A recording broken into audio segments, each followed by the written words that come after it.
I had to switch it up from last night for my Halloween look, but I love it. It's a different person every day. yeah. I was Cap yesterday. I'm ODB today. You know, I'll be Jaden Michael tomorrow. At first, how did it feel? How did it feel to be casted and have Colin Kaepernick participate in that casting and say like, this is the guy I want to help tell my story? Like, how was that feeling? Man, it was humbling. You know, I think he was part of the casting process. I think the stamp of approval came from him. I had a meeting that was supposed to be 30 minutes just to talk with him and meet him. And we ended up talking for like 2.5 hours over Zoom. And, you know, I learned so much about the character I was getting ready to play, and so much about what it's like growing up as a biracial teen or as a Black teen in America. And, you know, just how human he was. I think that was the most interesting to me, was learning how human this idol was, you know, someone I had always looked up to, and how personable he was, how human he was. Yeah. Or is, I don't know why is, yeah, currently. So yeah.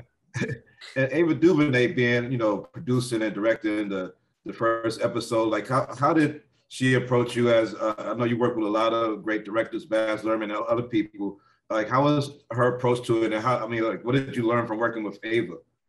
Man, she commands so much respect once she walks into the door. You know, she demands your attention, and she uses it very, very skillfully and tastefully. The way she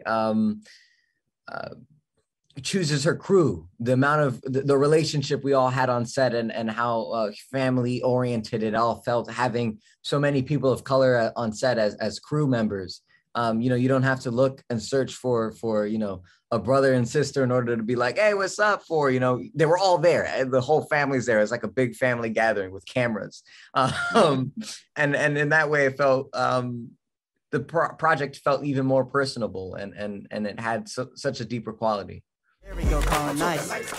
After the no-hitter, I was the man at school. Yo, Colin, congrats on the no-hitter. Heard the Yankees offered you like $1 million. Is that true? Yeah, is that true, Colin? Back up. Let the man live. Damn, it ain't never gonna stop, is it? Until you make a decision, everybody's gonna start begging you for money and tickets. Hell, you finally might lose your virginity. Oh, your mom didn't tell you? Can you sign this ball for my dad? He's a big fan. Yeah, no problem. Depends on what you got on it. We accept cash, and cash. And even though the only thing on my mind was getting a football scholarship, Tell your dad I appreciate the support. I allowed myself to enjoy the love a little bit. I know, like, after watching this project, I learned so much more about Colin, the person. Do you think that that when people watch this series, that some of the people that have been big critics and mischaracterized Colin over the years would probably like have a change of heart? Some of them, I know some of them never will, but do you think that some people will? I'll provide an anecdote. While I was on set, one of the crew members, I won't say his name, but he was a fantastic guy. And on the last day of shooting, he came up to me and he said, you know, Jaden, I was thinking about not doing this project. I don't agree with Colin's politics. I don't agree with his, with how he carried out his opinions. And, you know, I felt like if it would be wrong for me to do the project, but I stuck with it. And through watching the story unfold, through watching it through your lens, it has completely changed how I see Colin. I understand the politic, and I understand why he knelt, and I completely agree with him now. And I'm a supporter. And to me, that meant the world, that, you know, our artistry, our film, our project, our TV show could impact and influence someone so deeply that they could change their political opinion, something that is so, you know, we're so stubborn with, you know. So yes, I think it will. I hope it will have that impact on some people. Why'd you stop me, officer? I'll ask the questions. Where are you headed? Lancaster. You folks all right?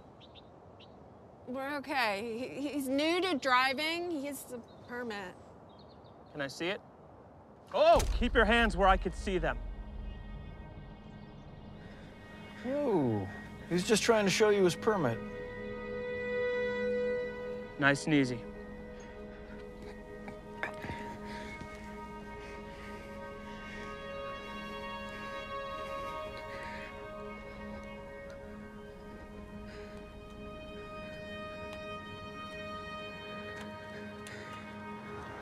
What was the reason for the stop, officer? Who are you? His father. He's adopted. Well, he was going a little fast. Slow down, kid.